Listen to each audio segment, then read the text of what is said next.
Hyvää huomenta ja tervetuloa WSP:n Luonto Plus-webinaariin. Mä olen Riikka Lauri. Mä toimin tässä webinaarissa moderaattorina.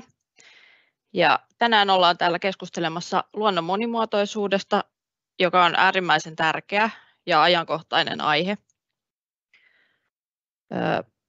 Koska monet luontokatoa ajavat asiat tapahtuu tuolla niin kuin paikallisella tasolla, niin meillä on täällä tänään kuulijakunnassa ihmisiä sieltä kaupunkien ja kuntien toimintaa johtavilta ja suunnittelevilta tasoilta.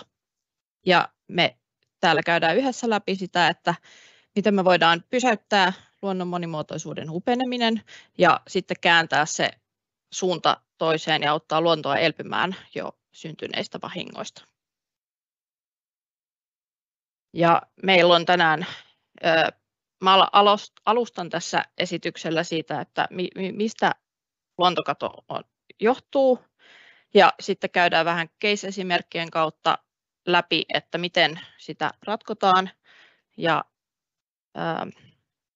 että mitä me WSP:llä ollaan tehty näiden asioiden eteen.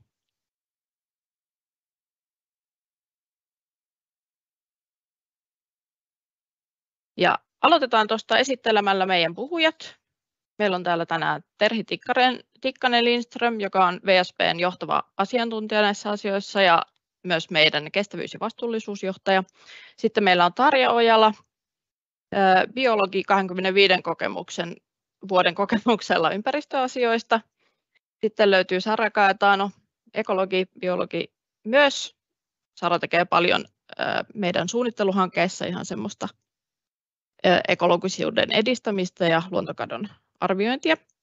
Sitten on Daniela Ruskvist, maisema-arkkitehti pitkällä kokemuksella kulttuuriympäristöistä ja ekologisuuden tukemisesta hankkeissa. Sitten löytyy Olivia Mahlio, maisema-arkkitehti. Olivia on tässä erikoistunut raidehankkeisiin ja luonnon monimuotoisuuden edistämiseen niissä ja muissa kaupunkien infrahankkeissa. Olivia aloittelee tällä hetkellä väitöskirjaansa, jossa on aiheena myös maisema-arkkitehtuurin keinojen löytäminen biodiversiteetin tukemiseksi kaupunkiympäristöissä.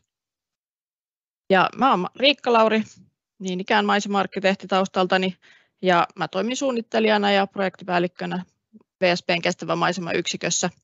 Ja mulla on tavoitteena edistää kokonaiskestävyyttä kaikissa hankkeissa, missä mä oon mukana. Lähdetään käymään päivän aihetta läpi tällä alustuksella. Eli niin ikävältä kuin se kuulostaakin, niin tällä hetkellä on käynnissä 6. sukupuuttoaalto, ja se on todettu olevan seurausta ihmistoiminnasta. Ja koska me ollaan ne syyt aiheutettu, niin me pystytään niihin myös vaikuttamaan. Ja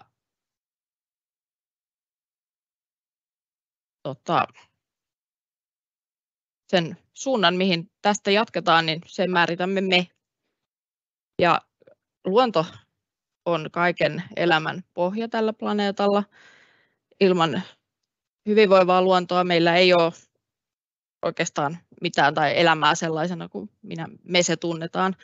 Ja sen takia olisikin äärimmäisen tärkeää ryhtyä toimiin heti. Asian ohjaamiseen on määritelty ratkaisukeinoja monilla tasoilla. Sitä ohjaa YK-biodiversiteettisopimus, joka on alun perin vuonna 1992 määritetty, ja tavoitteet on päivitetty nyt viime joulukuussa entistä kunnianhimoisemmiksi, koska edellisiin ei päästy. Ja siitä on sitten johdettu EU:n tasolla biodiversiteetti- ja maaperästrategiaa, ja myös Suomen lainsäädäntöön on päivitetty uusi luonnonsuojelulaki, ja meillä myös on valmisteilla muita luontokadon puuttumiskeinoja. Ja kaikissa näissä on tavoitteena luontopositiivisuuden saaminen, eli se, että me pystytään pysäyttämään luontokato ja sen jälkeen vielä lähdetään korjaamaan niitä jo aiheutettuja haittoja. Ja niiden korjaustoimien tavoitevuosi on 2050, eli siihen mennessä sitten toivotaan, että ollaan päästy jo yli sen tason, mitä ollaan tuhottu. Ja 2030, joka on näissä sen luontokadon pysäyttämisen tavoitevuosi, niin se tulee tosi nopeasti, eli meidän pitää ruveta toimiin äkkiä. Suomessa luonnon monimuotoisuus heikkenee myös, vaikka täällä eletään metsien keskellä ja vaikuttaa siltä, että eihän meiltä luonto mihinkään ole loppumassa, niin Suomen luontoa on tutkittu paljon ja ollaan todettu, että noin 400 luontotyypistä melkein puolet on uhanalaisia ja samoin lajistosta noin 12%. Ja eniten tätä uhanalaista tai lajisto on uhanalaistunut tuolla Etelä-Suomessa, missä ihmistoiminta on ollut voimakkainta. Ja käydään vähän läpi tuota luontokadon mekanismia, jotta me ymmärretään, mitkä ne kohdat on, missä sinne puututaan. Eli siellä yhteiskunnallisina ajureina on väestönkasvu, kulutuskeskeinen elämäntapa ja jatkuvan talouskasvun tavoittelu, jotka sitten johtaa siihen, että me muutetaan meidän ympäristöä, sieltä elinympäristöt häviää, pirstaloituu ja heikkenee laadullisesti, kun me muutetaan maankäyttöä ja vesialueiden hyödyntämistä. Sen lisäksi ihmiset ylikuluttaa luonnonvaroja tällä hetkellä aivan yli planeetan kantokyvyn, ja nämä on sellaisia asioita, jotka yhdessä johtaa luontokatoon, ja siinä ohessa me ei voida unohtaa ilmastonmuutosta, vaikka se usein erillisenä ongelmana mainitaankin, niin nämä on kaksi kolikon kääntöpuolta ja ruokkivat toisiaan, joten niitä on myös ratkottava yhdessä. Ihmiskunnalle tästä biodiversiteettikadon ja ilmastonmuutoksen kiihtymisestä seuraa muun muassa erinäköisten eläinperäisten sairauksien tai tautien leviäminen, sitten haasteet ruoantuotannossa ja muiden luonnonvarojen ja ekosysteemipalvelujen tarjonnassa, kun ekosysteemit ei ole kunnossa, niin ne ei pysty tuottamaan meille sitä, mitä me tarvitaan. Ja tämä sitten ehkä konkreettisimmin näkyy siinä, että talousjärjestelmässä saattaa tulla, siitä tulee epävakaa ja siinä on haasteita ja se aiheuttaa sitten konfliktien lisääntymistä ja alueiden eriarvostumista entisestään. Meillä on näitä ratkaisuja tiedossa, on sekä paikallisella tasolla että sitten yhteiskunnallisella tasolla tehtäviä muutoksia, ja jokainen voi elämäntavoillaan vaikuttaa siihen kulutuksen vähentämisellä, mutta sitten meidän pitää yhteiskunnassa edistää kiertotaloutta, varmistaa luonnon verkostomainen rakenne, jotta se pystyy toimimaan, ekosysteemit pystyy toimimaan ja tarjoamaan meille niitä ekosysteemipalveluja, ja sitten pitää hiilipäästöjä vähentää, jotta saadaan ilmastonmuutosta kitkettyä. Ja paikallisesti me tullaan näissä esityksissä nyt kuulemaan, että miten me ollaan VSP:llä meidän projekteissa ratkottu näitä asiakkaiden kanssa yhdessä. Ja tämä on nyt se paikka, missä me pystytään parhaiten yhdessä teidän asiakkaiden kanssa sitten edistämään näitä luontokadon haasteita. Seuraavaksi meille kertoo Terhi Tikkanen-Lindström vähän VSP:n luontovastuusta ja siitä, miten me täällä suhtaudutaan asiaan. Kiitos Riikka ja hyvää huomenta kaikille minunkin puolestani. Tosiaan ihan lyhyesti muutama sana luontovastuusta VSP:llä, joka on hyvin tärkeä osa meidän kokonaisvastuullisuustavoitteita. Ja luontovastuulla ymmärrämme sekä luonnon monimuotoisuuden että resurssiviisauden. Koska ollaan tosiaan osa maailmanlaajuista konsernia, meillä on yhteiset vastuullisuustavoitteet ja myös yhteisesti mittaamme, kuinka etenemme.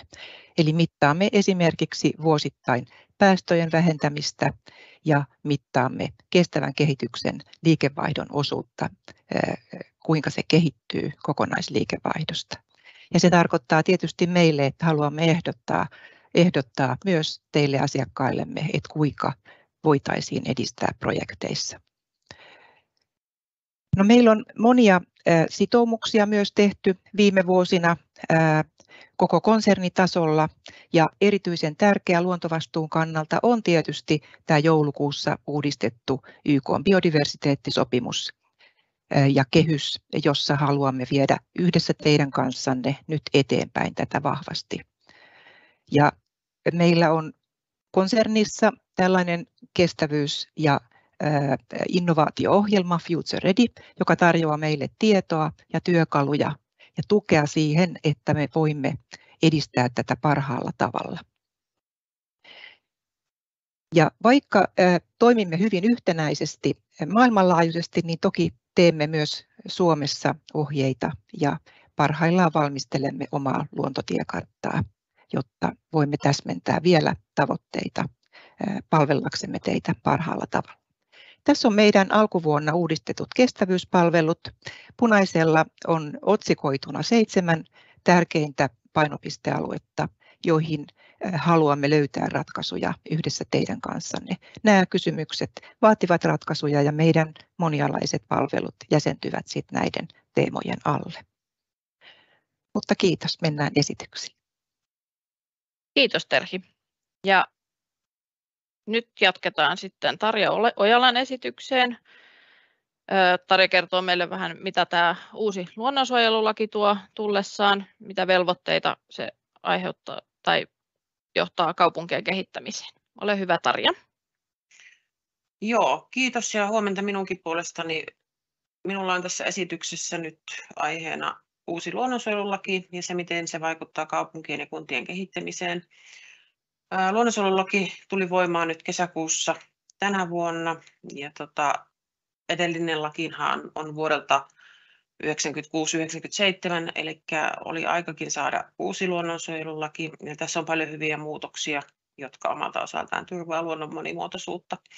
Ensimmäisenä siellä on täysin uusi pykälä, eli tuo varovaisuusperiaate, joka asettaa vaatimuksia selvitysten tasolle ja vaikutusten arvioinnin tasolle sekä sille, että voidaanko näiden selvitysten ja vaikutusten arvioinnin pohjalta hyväksyä suunnitelmia tai myöntää lupia.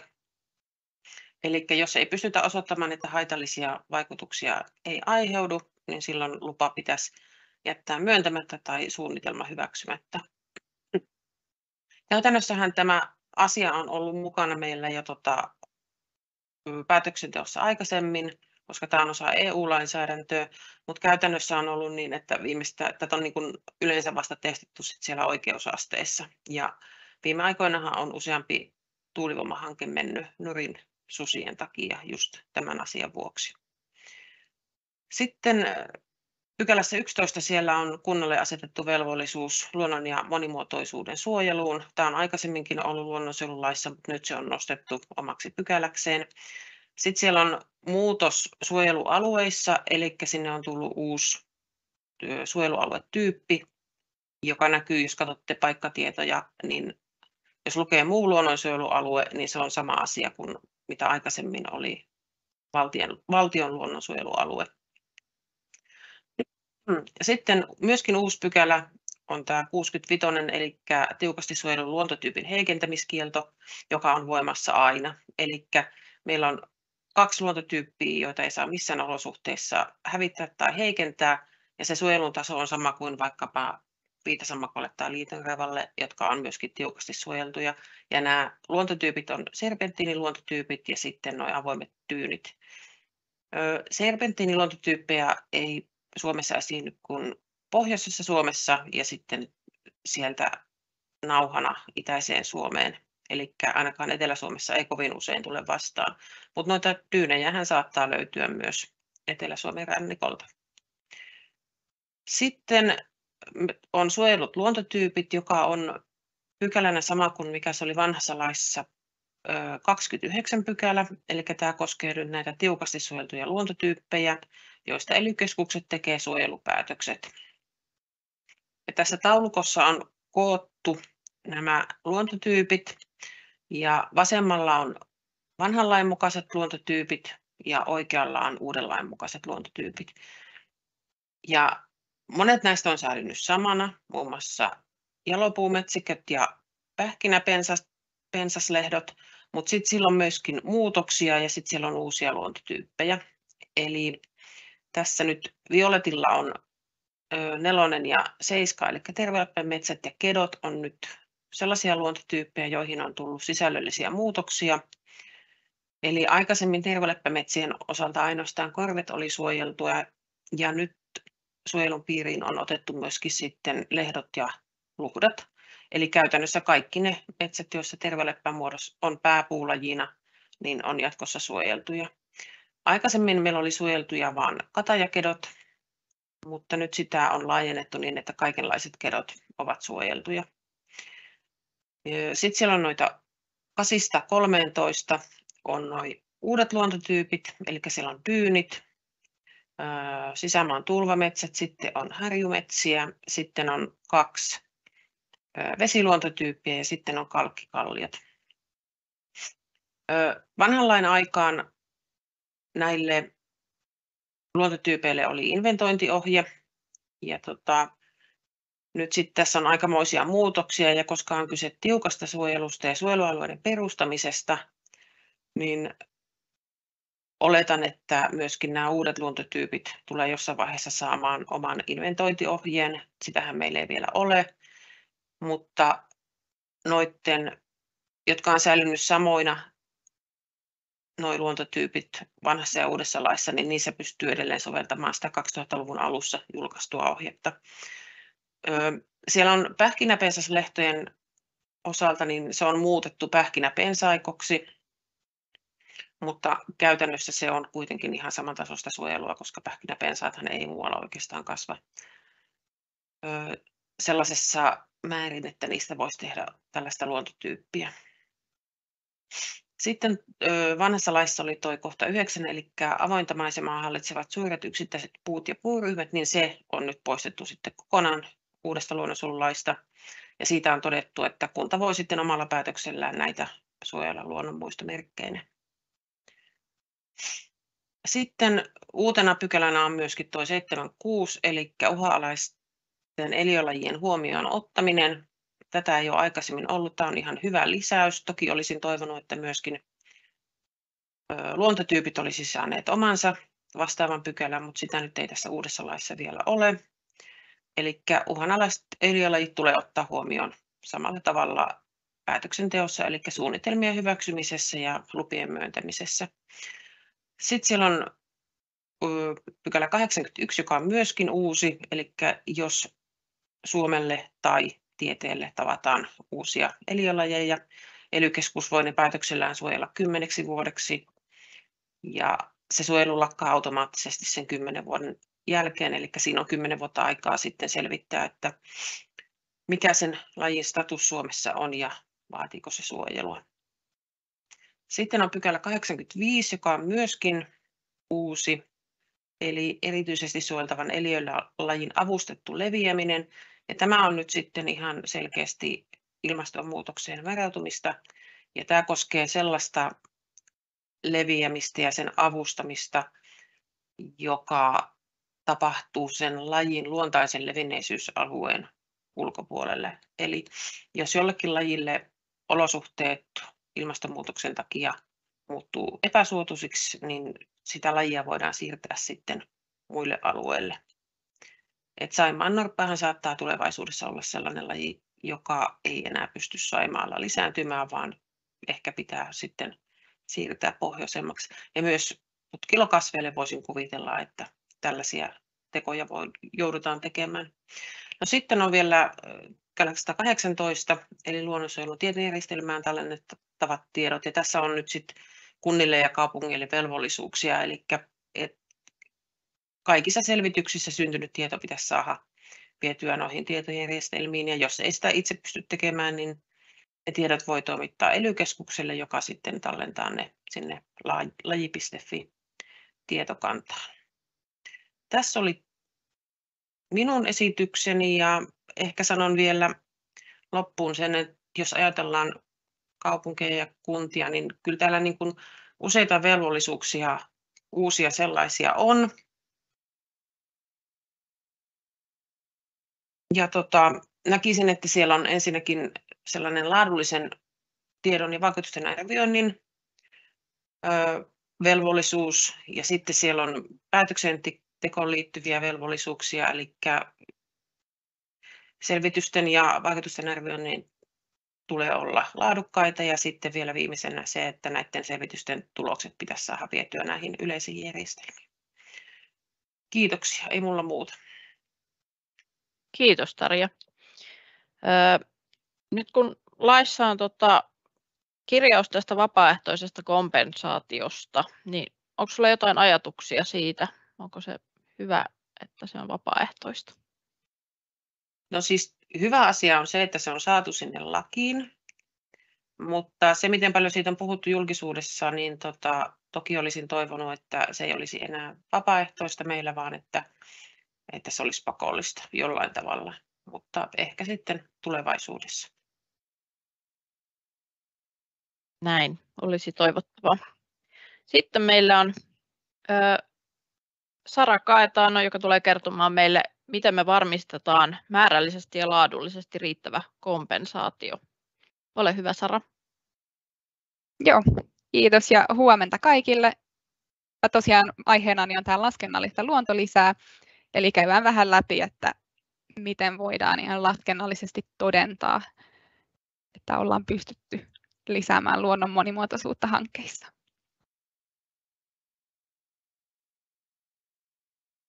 Tässä nyt tosiaan äsken Tarja jo ehti puhua tuosta kompensaatiosta, eli ekologinen kompensaatio tarkoittaa sitä, että jos esimerkiksi jossain hankkeessa aiheutetaan haittaa luonnolle, joudutaan kaatamaan vaikka joku metsä, niin se ei sitten jäisi siihen, että luontoa on hävitetty, vaan se kompensoidaan sitten jossain muualla. Ja luontolisä on sitten semmoinen lähestymistapa, jossa pyritään siihen, että sitä luontoa vielä tätä kompensaatiota enemmänkin lopputilanteessa olisi saatu luotua tai parannettua jonnekin muualle. Nämä molemmat ajatukset perustuu kuitenkin lieventämishierarkiaan, että se on hyvä pitää mielessä, että ennen kuin ruvetaan kompensoimaan tai lisäämään luontoa muualle, niin siellä hankealueella tulee ensin välttää kaikki mahdollinen haitta ja lieventää siellä hankesuunnittelusta. Tällaisen luontolisän laskemiseen on työkaluja, jotka pohjaa tällaiseen Natural Englandin tekemään avoimeen työkaluun, että se on nyt alun perin tehty brittien luontoon, mutta siitä on sitten sellaisia Suomeenkin soveltuvia versioita. Mutta tosiaan tuossa Tarja ehti sivuta tätä ekologista kompensaatiota lainsäädännössä, että nyt kun se on sinne luonnonsuojelulakiin tullut, niin siihen liittyen on muun muassa Sykellä ja Lukella käynnissä hankkeita, jossa sitten arvioidaan, että miten sitä kompensaatiota voidaan laskea, että tästä tulee sitten vielä varmaan sellaista yhtenäistämistä, että lasketaan kaikissa hankkeissa samalla tavalla.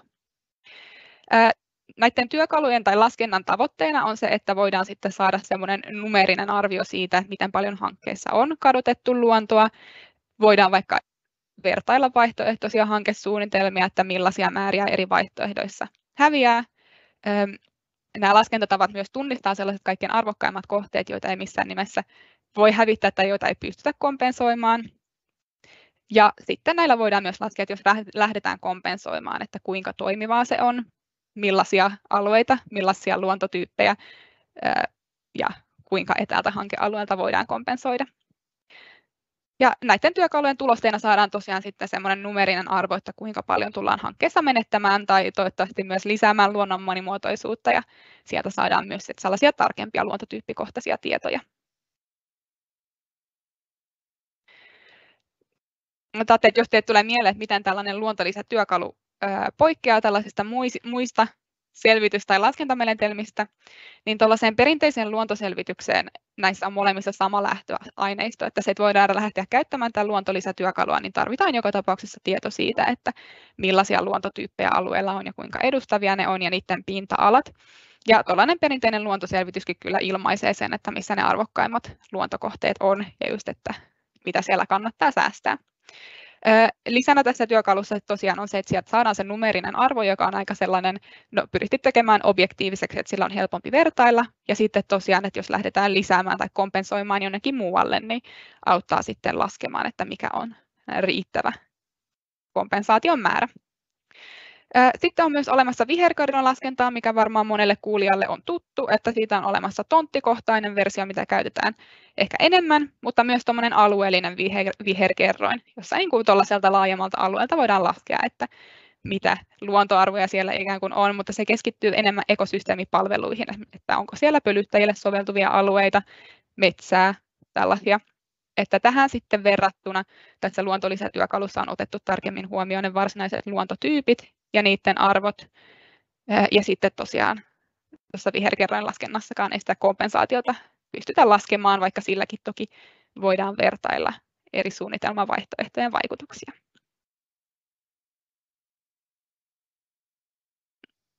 Tällä laskentatyökalulla on monenlaisia käyttömahdollisuuksia. Mä olen nostanut tähän esimerkkinä tällaisen raitiotiehankkeen, mitä ollaan täällä Helsingissä tehty ja mitä Olivia sitten tulee tuossa lopussa esittelemään tarkemmin. Että tälle hankkeelle haetaan BREEAM-sertifikaattia ja se sertifikaatti itsessään edellyttää se, että lasketaan ekologisen arvon muutos. Ja jotta siitä saataisiin hyviä pisteitä, niin sen pitää vähintään olla ikään kuin 0, että haitat on kompensoitu ja mielellään vielä, että sitä olisi edistetty sitä luonnon monimuotoisuutta hankealueella. Eli tässäkin tosiaan laskenta on pohjannut siihen, että aluksi on tehty luontotyyppiselvitys. Siitä on ollut aika kiitollinen alue, että tämä on kuitenkin kaupunkiympäristössä, että tämä on katuympäristöä ja puistoa, joten sinällä ei ollut mitään erityisen arvokkaita luontotyyppejä menetettävänä, mutta kuitenkin vanhaa puustoa ja vastaavaa. Ja tässä hankkeessa on sitten laskettu, että koska elinympäristöjen pinta-ala pienenee, niin siinä tulisi niitä menetyksiä, mutta että sitä on sitten kompensoitu parantamalla sitä jäljelle jäävän elinympäristön laatua, esimerkiksi muuntamalla nurmia tai tällaisia kadunvarsinurmia kukkivaksi niittyympäristöksi ja monipuolistamalla metsiköiden lajistoa ja lisäämällä lahopuuta esimerkiksi. Sitten on myös onnistuttu luomaan vähän uusia elinympäristöjä, esimerkiksi tuollaisina viherraiteina. Tämä aiempi esimerkki oli tämmöinen hanketason kohde, ja nämä on ollutkin paljon yleisempiä, mutta me ollaan myös tehty kehitystyötä tällaisesta aluekohtaisesta tarkastelusta. Ja tämä olisi sellainen työkalu, joka sitten auttaisi kuntia vastaamaan tuohon biodiversiteettisopimuksen heittämään haasteeseen, joka tosiaan olisi se, että luontopositiivisuuteen päästäisiin vuoteen 2030 mennessä. Ikään kuin ajatuksena tämmöinen luontopääomatili, että vaatii, että tarvittaisiin tällaista alueellista tietoa siitä, että millaisia luontoarvoja on. Kaupungeilla usein on paljon sellaista aluekohtaista tietoa monesta muusta, niin kuin esimerkiksi infrastruktuuriin liittyvistä asioista, mutta tätäkin olisi hyvä lisätä, ja näitä voitaisiin yhdistää tällaiseen kaupunkikehitystilikonseptiin, missä sitten, jos rakentamishankkeita tai kaavoitusta suunnitellaan alueelle, niin näitä voi sitten vertailla toisiaan vasten. Tästä on myös etuna tämmöinen asukasnäkökulma ja lähiluontonäkökulma, että jos tässä kunnissa vaikka ajatellaan aluekohtaisesti, että sieltä jotain luontoa menetetään, joku lähimetsä, niin että se tulisi sitten myös kompensoida ja toivottavasti myös lisätä sinne samalle alueelle, jolloin asukkaillekin se olisi semmoinen, että se pysyy siellä kotikulmilla. Ja sitten jos olisi tämmöinen tietokanta, missä on niin kuin ikään kuin, että mikä se kunnan tai alueen luontopääoma on, niin se auttaa sitten tekemään päätöksiä ja antaa myös dataa sitten suunnittelun argumentointiin, että suunnitelmista voidaan sitten helpommin nähdä, että mitkä niiden vaikutukset on, ja tuo myös läpinäkyvyyttä suunnitteluun ja ennakointia. Ja tätä läpinäkyvyys etenkin sille auttaa tuomaan näitä luottamus- ja imagohyötyjä kaupungin sidosryhmiltä. Tärkeimpiä mitä on juurikin asukkaat. Eli sekä tämä hankekohtainen että aluekohtainen tarkastelu on siitä, auttaa meitä todentamaan, että onnistutaanko me toteuttamaan tätä biodiversiteettisopimusta. Ja tämä on tosiaan tärkeä aihe, ja olen tuohon loppuun vielä nostanut tuollaisen lainauksen Suomen luontopaneelilta, että luontokadon pysäyttäminen edellyttää sitoutumista luonnon kokonaisheikentymättömyyteen, joka tarkoittaa, että ekosysteemien tilaa ei heikennetä nykyisestä. Kiitos. Kiitos Sara. Hyvin mielenkiintoinen aihe. Mietin tuossa, että näetkö sä, että esimerkiksi asema- ja yleiskaavoituksessa voitaisiin hyödyntää tätä laskentaa jollain tavalla? No voitaisiin kyllä. Toki ensimmäinen ajatus on just se, että tällä laskentatavalla saadaan helposti näkyviin, koska tällä kullekin alueelle tulee tai luontotyypille tulee tietty pistemäärä, että sieltä olisi hyvin selkeästi esiin sellaiset alueet, joille ei kannata maankäyttöä kohdentaa, koska ne ikään kuin luontopääomatilin menetykset olisi sen verran suuret. Mutta sitten kun ruvetaan miettimään tarkemmin niitä käytännön toimia, niin se olisi varmaan juurikin siellä hanketasolla. Eli siinä vaiheessa, kun laajemman alueen kaavoitusta suunnitellaan, niin tämän työkalun avulla saataisiin ikään kuin ne tavoitteet asetettua, että mihin halutaan pyrkiä, ja se voidaan sitten ne tavoitteet jyvittää sitten aluekohtaisille hankkeille. Yes. Kiitos paljon, Sara. Kiitos. Seuraavaksi mennään kuuntelemaan Danielaa. Daniela kertoo meille, miten kaupunkivihreä luo hyvinvointia ihmisille. Ja aiheena on ekosysteemipalveluselvitykset kaupunkisuunnittelun tukena. Ole hyvä, Daniela. Hei kaikille, kuuluuko ja näkyykö? Laitatko esityksesi jakoon? Kiitos. Otetaan uusi yritys.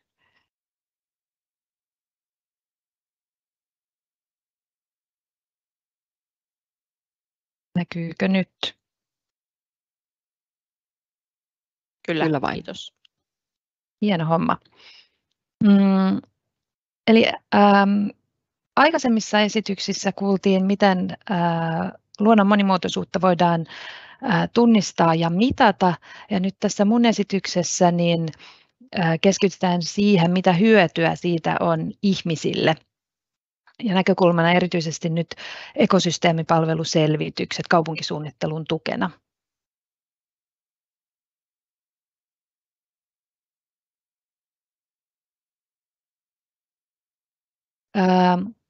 Ekosysteemipalvelut ovat luonnon tarjoamia hyötyjä ihmisten hyvinvoinnille ja yhteiskuntien toiminnalle.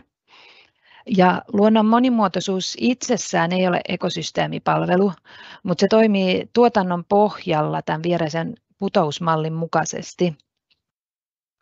Eli luonnon monimuotoisuus lisää ekosysteemien resilienssiä, eli niiden kykyä sopeutua muuttuviin olosuhteisiin. Et jos mietitään vaikka tämmöistä talousmetsää, jolla on aika yksipuoleinen lajisto ja ikärakenne puustossa, niin se on sitten alttiimpi esimerkiksi tämmöisille hyönteistuhoille, jotka lisääntyy vielä ilmastonmuutoksen myötä, kun ilmasto lämpenee, ja sitten se taas uhkaa näitä palveluita, että puutuotantoa ja ihan vaikka mustikan tuotantoa ja sitten se ei enää, jos se kaatuu tuulessa, myrskyssä se ei enää toimi tuulen suojana tai ei enää viilennä ja siinä ei voi samalla tavalla sitten virkistysarvot heikkenee.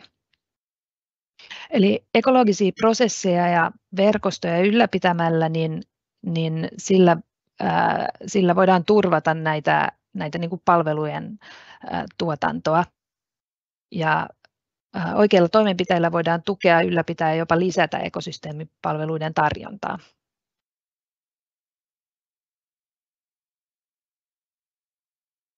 Me ollaan täällä VSP:llä tehty 3 tämmöistä ekosysteemipalveluselvitystä Vantaalle, Keravalle ja parhaillaan Tampereen keskusta-alueelle.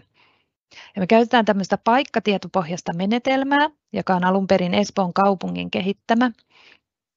Ja tässä analyysissä niin tunnistetaan niitä alueita, jotka tuottaa palveluita tältä tarkastelualueelta, ja sitten pyrkimyksenä on, että tämän tiedon avulla niin niitä voidaan integroida suunnitteluun ja päätöksentekoon. Ja tämä menetelmä niin se noudattaa tämmöistä Euroopassa käytettyä SISES-luokitusjärjestelmää ekosysteemipalveluista. Ja tässä SISESissä niin ekosysteemipalvelut jakautuu 3 tämmöiseen ryhmään, tuotantopalveluihin, kulttuurisiin ekosysteemipalveluihin ja säätely- ja tukipalveluihin. Ja ehkä helpoiten ymmärtävissä on nämä tuotantopalvelut. Ne on esimerkiksi viljeltävä ravinto tai puhdas vesi, ja niillä on myös markkinahinta, niin kuin euromääräinen hinta, mikä heijastaa niiden arvoa. Myös kulttuuriset ekosysteemipalvelut ollaan niin kuin tottuneita jo ottamaan huomioon kaavoituksessa. Niihin lukeutuu esimerkiksi virkistysarvot ja tämmöiset kauneusarvot. Ja sitten 3. isompana ryhmänä on tämä säätely- ja tukipalvelut, jotka on ehkä se, joka on ollut vähiten näkyvissä mutta vähiten huomioitu aikaisemmin alueiden suunnittelussa. Ja siinä on sellaiset asiat kuin kasvillisuuden antama melun torjunta tai erosion suojaus ja veden viivytystä, pölytystä ja siementen levitystä. Ja sitä se ei ole niin kuin yhtä suoraviivaisesti mitattavissa euroissa, mutta sitten tutkimussa on kuitenkin pystytty määrittelemään useille palveluille näistäkin niin kuin euromääräiset hinnat. Nyt seuraavaksi mä näytän ihan konkreettisesti, miten tämä selvitys, miten tämä niin kuin menetelmä toimii 4 kartan avulla. Eli tässä on ensimmäisenä esimerkki säätely- ja tukipalvelusta. Tässä näkyy kartalla kasvillisuuden ja maaperän muodostama veden valuntaa viivyttäviä rakenteita, jotka tarjoavat tulvasuojeluhyötyjä. Ja mittarina tässä on pinnoittamattomat tämmöiset ympäristöstään vettä keräävät tasaiset alueet ja pienvedet tulvariskivaluma-alueilla. Tämä on nyt Vantaa esimerkkinä ja Vantaalla on isoja jokia, muutama, tai tälle Etelä-Suomen mittapuulla isoja jokia. Ja siksi tulvariski on heillä sitten erityisen olennainen. Tällä seuraavalla kalvolla näkyy esimerkki kulttuurisesta palvelusta luontoa opetuksessa. Ja mittarina tässä on metsät 500 metrin säteellä peruskouluista ja päiväkodeista. Ja tässä olisi myös voinut olla sitten vaikka eri etäisyydet päiväkodille ja kouluille, että menetelmää voidaan vähän säätää tapauskohtaisesti. Ja kolmantena on tuotantopalvelut, hyvänlaatuinen talousvetenä käytettävä pohjavesi ja pintavesi. Ja tällä kartalla niin näkyy käyttöveden hankinnan kannalta tärkeät pohjavesialueet ja laajamittaisen talousveden ottoon käytetyt pintavedet. Ja sitten lopuksi niin, nämä kaikki voidaan laittaa päällekkäin ja silloin näkyy tummemmalla nämä alueet, missä on eniten ekosysteemipalveluita ja vaaleammalla ne, missä on vähiten. Eli tässä Vantaan esimerkissä nähdään, että Vantaan lentokenttäalueella niin siellä niitä on vähänlaisesti.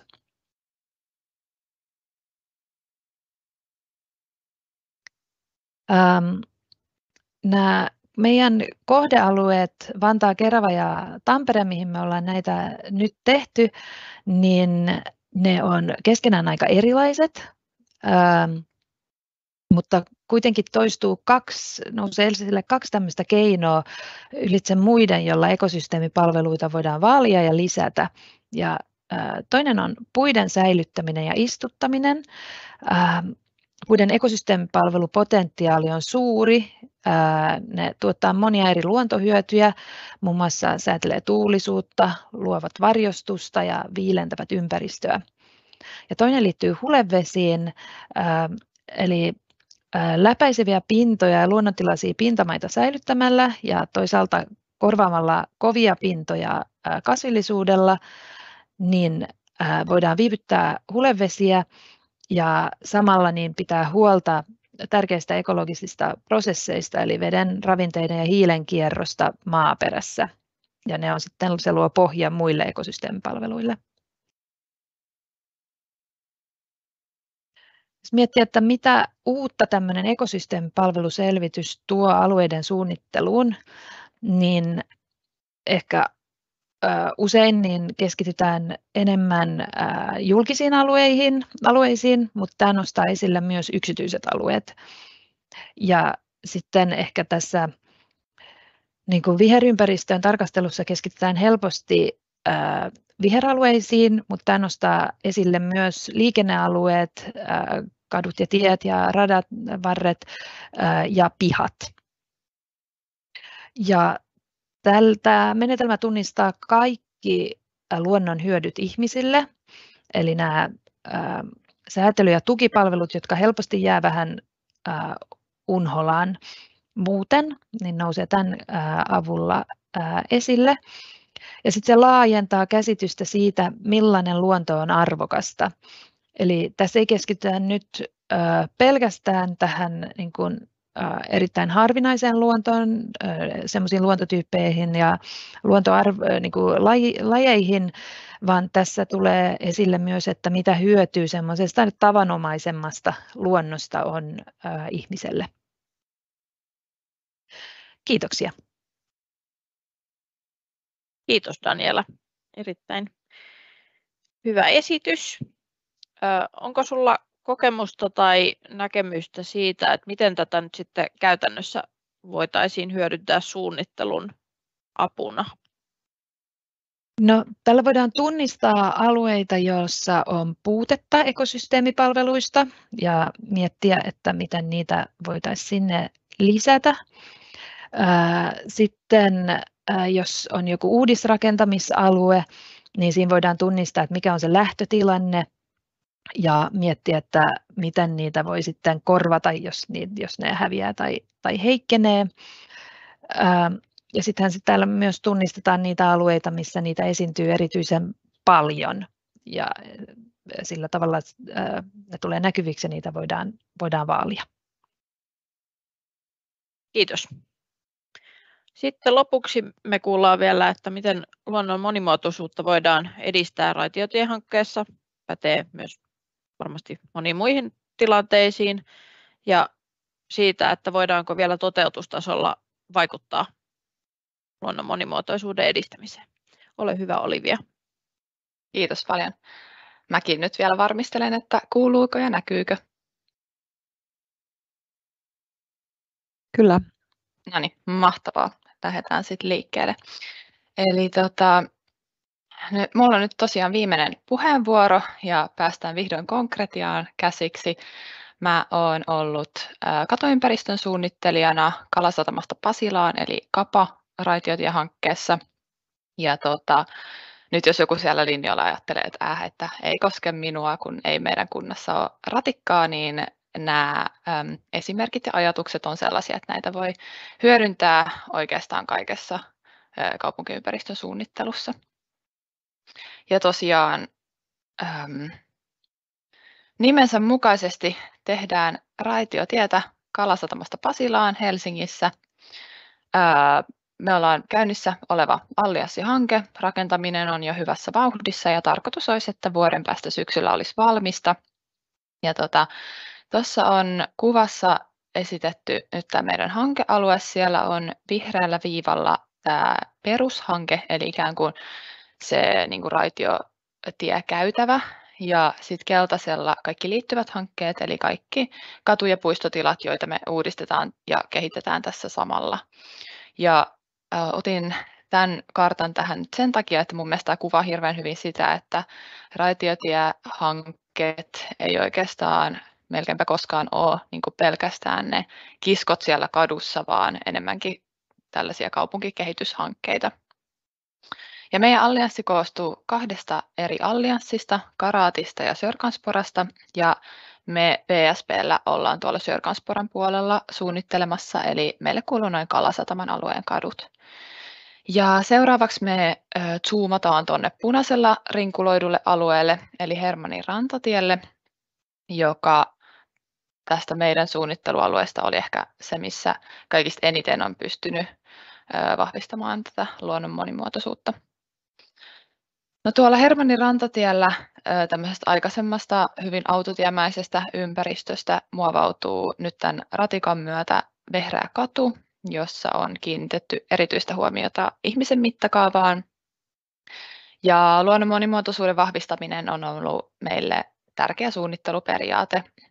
Ja miten se nyt käytännössä tulee näkymään siellä, niin aina kun mahdollista, ratikka kulkee vihreällä raiteella, käytännössä tämmöisillä niittyraiteilla. Kaikille ratikkapysäkeille tulee kasvikatot.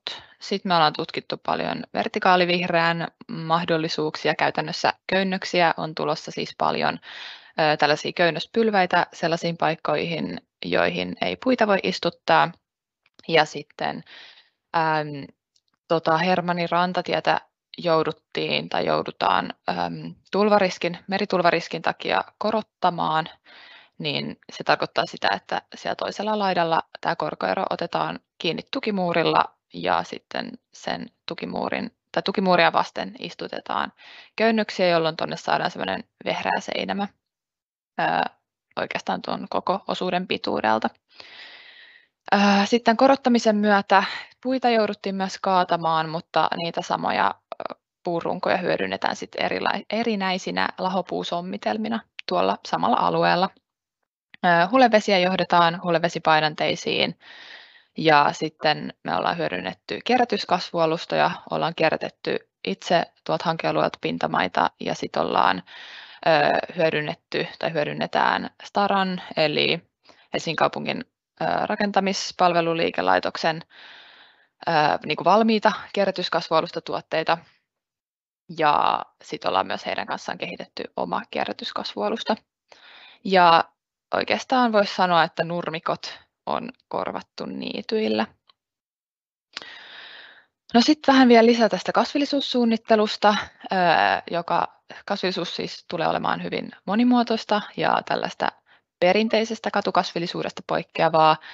Jos miettii tällaista tyypillistä katumaisemaa, niin varmaan aika monelle tulee mieleen niin kuin tasaväliset puurivistöt ja sitten siellä alla nurmikkoa, niin tällaista ei ole tulossa minnekään tänne Hermannin rantatien alueelle, vaan puut on sommiteltu tällaisiin monilajisiin ryhmiin, joissa on luonnon monimuotoisuuden lisäämisen lisäksi tarkoitus lisätä tällaista niin kuin visuaalista monimuotoisuutta, eli vähentää tuollaisen pitkän suoran kadun tuntua. Ja tosiaan nurmikkoa ei ole tulossa minnekään. Tuossa alla on tällainen kaaviomainen esitys näistä meidän eri kasvillisuustyypeistä. Se ei nyt ole ihan viimeisin versio, mutta se antaa kuitenkin hyvän kuvan siitä, että kuinka niin kuin monimuotoisia tyyppejä tai kuinka monta eri tyyppiä meillä on niin kuin näinkin pienelle osuudelle koko tätä raitiotielinjaa tulossa. Eli tuolla oikeassa alalaidassa näkyy merkintöjen selityksissä nämä kaikki eri tyypit. Tälle Hermannin rantatien pätkälle on tulossa jopa 15 eri puulajia, sitten hyvin monilajista kerroksellista kasvillisuutta ja ollaan huomioitu myös paikallista lajistoa. Ja meillä on ollut biologi, oikeastaan Sara, tässä mukana, mikä on ollut niin kuin ehdottoman tärkeää nimenomaan tämän biologisen monimuotoisuuden edistämisen kannalta. Ja ehkä näin maisema-arkkitehdin silmin, niin me luodaan tässä hyvin tietoisestikin uuden tyyppistä estetiikkaa. Ja mä koen, että tässä niin kuin tämä hankemuoto on ollut mahdollistamassa sitä. No sitten pari esimerkkiä vielä. Eli tuonne yhdelle kohdalle tukimuuria on tulossa tällaisia hyönteisiä linnunpesätiiliä. Tuossa on kuva nyt pari viikon takaa tuolta työmaalta. Sitten tuolla hankealueella ihan siinä Hermannin rantatien vieressä oli aikaisemmin tuollaista murskealuetta, johon oli lähtenyt ruderaattikasvillisuutta kasvamaan, niin me ollaan otettu se pintamaa siemenpankkeinen talteen ja se on nyt tarkoitus sit hyödyntää yhdellä viherkaistalla, jonne sitten tulee myös tämän niin kuin murskeen lisäksi istutuksia ja niitä lahopuusommitelmia. Ja sitten tosiaan tuonne raitiotielle ollaan yhdessä Staran kanssa kehitetty tämmöinen kierrätyskasvualusta, jossa hyödynnetään tai jossa on kierrätettyä hiekotushiekkaa. Sitten siellä on Staran kompostia ja biohiiltä. Ja tuossa on kuva, kun sitä sinne riimukiven saumoihin levitellään. No, mikä tässä on nyt merkittävää on ehkä ensinnäkin se, mitä Sarakin tuossa mainitsi, että me ollaan tämmöinen kestävyyshanke ja me ollaan hakemassa sertifiointia näille meidän eri kestävyysratkaisuille.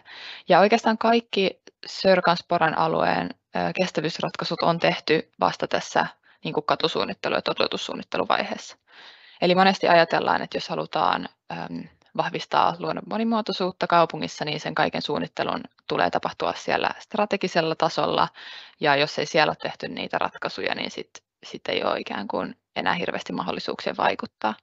Mutta tässä niin kuin aiemmassa maankäytön suunnittelussa tai Hermannin Rantatien asemakaavassa ei ole oikeastaan mitään erityisiä määräyksiä luonnon monimuotoisuudelle. Ja mitä itse olen oppinut tässä matkan varrella, niin suunnittelussa tulisi huomioida paremmin biodiversiteetin 3 tasoa, eli geneettinen, lajistollinen ja ekosysteemien monimuotoisuus. Ja sitten suunnittelun tulisi pohjautua enemmän niin kuin käytettävissä olevien materiaalien hyödyntämiseen, eikä niinkään se totuttu estetiikka edellä. Eli ollaan tässä hyödynnetty pintamaita meidän kasvualustoihin, mikä sitten heti vaikuttaa siihen, että minkä näköistä kasvillisuutta me saadaan aikaan. Ja ylipäätään raitiotiehankkeet ja sanoisin, että oikeastaan kaikki tämmöiset niin kuin lineaariset infrahankkeet, esimerkiksi väylähankkeet, on mielenkiintoisia biodiversiteetin vahvistamisen näkökulmasta. Just sen lineaarisuuden takia niillä on potentiaalia vahvistaa viherverkostoa. Ja sitten monesti, varsinkin tämmöisissä isoissa raitiotiehankkeissa, siellä on niin kuin iso hankeryhmä ja resursseja niin, että oikeasti on mahdollisuus kehittää. Ja raitiotiehankkeet nivoutuu hyvin vahvasti kaupungistumiseen, ja tuossa on vieressä tämmöinen ajatuksia herättelevä kuva vuodelta 2012. En valitettavasti löytänyt nyt uudempaa tietoa, mutta silloin 2012 on laskettu, että yli 60% niistä alueista, jotka on ikään kuin varattu kaupungistumiselle vuoteen 2030 mennessä, on vielä rakentamatta. Ja vaikka toi nyt on tuolta 10 vuoden takaa, niin eihän se kaupungistuminen siihen 2030 lopu. Eli ehkä tämä on kutakuinkin niin kuin samantyyppinen noi määrät ja toi kuva. Eli sillä, miten me meidän kaupunkiympäristöjä rakennetaan, niin sillä on ihan hirveän iso merkitys meidän maapallon tulevaisuuden kannalta. Kiitos. Kiitos Olivia. Mietin tuossa, kun kerroit tästä kasvillisuudesta siellä raidealueella, niin vaatiiko se kuinka intensiivistä hoitoa tai lisääkö se sitten sitä kautta päästöjä tai kuluja? Joo, hyvä kysymys. Me alun perin ehkä nimenomaan pohdittiin tai ajateltiin, että meille tulee niin kuin nurmiraiteet ja nurmiraiteista puhuttiin, mutta sitten todettiin aika nopeasti, että ne vaatii kastelua ja ilmeisesti myös leikkaamista, ja sitten sitä kautta alettiin etsiä niin kuin vaihtoehtoisia ratkaisuja ja päädyttiin sitten tämmöiseen kuivuutta kestävään matalaan niittylajistoon. Ja tämä on mielenkiintoista, koska nyt me niin kuin samalla vähennettiin sitä hoidon tarvetta ja lisättiin tai niin kuin parannetaan luonnon monimuotoisuutta ja luodaan niin kuin uuden tyyppinen tämmöinen kasvillisuus tai luontotyyppi ikään kuin sinne alueelle. Eli ehkä voisi loppukaneettina todeta, että luonnon monimuotoisuus ei vaadi mitään hirveän intensiivistä hoitoa aina, vaan ehkä nimenomaan poissulkee sitä. Yes. Kiitos paljon.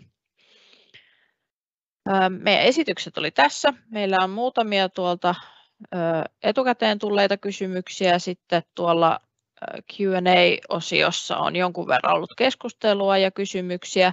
Me pyritään niihin vastaamaan siellä. Jos joku jää vastaamatta, niin laitetaan sitten vielä webinaaritallenteen yhteydessä lähetettävään sähköpostiin vastausta. Mutta mä voisin tässä vielä kysästä pari kysymystä. Ensin vaikka Saralta, että miten näet, että tuontilajit luonnon monimuotoisuuden yhteydessä, onko siitä hyötyä, haittaa, miten siihen suhtautuu ekologi? No ehkä juurikin ekologina suosisin sellaisia lajeja, jotka on jo kotoperäisiä. Jos mä mietitään mun niin omaa esitystä luontotyyppien kompensaatio, niin luontotyypithän niihin kuuluu se tietty lajisto, joka on sellaista, joka Suomessa ihan itsestään niin esiintyy. Ja toki tuontilajeissa on sitten aina se vieraslajina leviämisen haitta. Mutta sitten mä mietin tätä kysymystä, että onkohan, sit mä ajattelin, että jossain niin kuin puistosuunnittelussa monesti kyllä laitetaan sitten sellaista puutarhalajistoa, jota on muualtakin tuotu. Mä oman taustani puolesta itsekin aina kaikissa puistosuunnitelmissa kyllä suosin niitä kotoperäisiä lajeja, mutta usein kyllä sitten laitetaan montaa muutakin, jotka ovat niin kuin hyviä pölyttäjäkasveja tällaisiin rakennettuihin ympäristöihin. Ehkä voisin Olivialle vielä heittää pallon, että mitä mieltä Olivia maisemasuunnittelijana olet tästä aiheesta? No, ehkä näin maisemasuunnittelun näkökulmasta tosiaan tarvii sitä biologin näkemystä myös tähän luonnon monimuotoisuusasiaan, mutta mitähän mä nyt sanoisin? Varmaan semmoinen sopiva tasapaino näiden välillä ja ehkä niin kuin tutkimustiedon ja kokeilujen kehittäminen on se oikea tie. Kiitos. Sitten oli vielä kysymys tämän kestävyyden ohjaamisesta tilaamisen yhteydessä. Ja tämä kohdentaisin Terhille. Koetko sä, että kaupunki voi ostaessaan kautta tilatessaan palveluita tai kunnossapitoa suunnittelua, niin voiko kaupunki määritellä mitä jotain sertifikaatteja tai muita, mitä vaaditaan siltä palveluntuottajalta? Joo, kiitos yleisölle kysymyksestä. Erittäin hyvä kysymys ja tärkeä asia. Eli urakoiden ostaminen pitää ehdottomasti ottaa uudelleen tarkasteluun, kun ajatellaan luonnon lisäämistä. Ja totta kai, kun muutetaan perinteisiä käytäntöjä hankinnassa, niin markkinavuoropuhelu ja tietysti toimittajien kanssa on tärkeää, että mennään yhdessä ja hallitusti kohti uusia tavoitetasoja ja vaatimuksia. Eli tietysti ostajalla on kaikki valtit käsissään. Voidaan esittää vaatimuksia osaamisesta, kokemuksesta, käytettävistä menetelmistä, kemikaaleista. Voidaan laittaa kieltoja myös, että ei saa käyttää. Esimerkiksi ylläpidon urakat, siellä on paljon niin kuin luonnolle haitallisia menetelmiä. Ja tähän pitäisi ihan vakavasti puuttua. Ja totta kai harvoin ylläpitourakoita tilataan, ettei ole suunnitelmaa, niin silloin nimenomaan tämä urakoitsijankin osaaminen ja innovaatiokyvykkyys on tärkeää siellä. Mutta sitten kun ostetaan rakentamisurakoita, niin totta kai silloin usein on sit määritelty jo siellä suunnitelmassa. Mutta voidaan haluttaessa jättää sitten vielä niin kuin tuossa Kapa-raidehankkeessa on tehty, eli suunnittelijat ja urakoitsija yhdessä kehittävät niitä ratkaisuja ja allianssi nimenomaan mahdollistaa tällaisen. Ja tästä voitaisiin ottaa tietysti mallia myös jo ihan normaaleihin hankintakäytäntöihin. Kiitos. No niin, meillä alkaakin olemaan tässä aika käytetty ja tosi kiinnostavia esityksiä ja hyviä kysymyksiä ja osallistumista sieltä kuulijoiden puolesta. Kiitos siitä. Meidän kanssa voi jatkaa keskustelua sähköpostitse. Kukin asiantuntijan sähköposti on etunimi.sukunimi@vsp.com. Voi laittaa ihan rohkeasti vapaasti viestiä, niin me vastaillaan ja voidaan tavata ja pohtia, että miten me voidaan yhdessä edistää tätä luontokadon pysäyttämistä ja luontopositiivisuuden näkökulmaa. Kiitos esittelijöille ja kiitos kuulijoille. Hyvää päivän jatkoa ja mukavaa syksyä.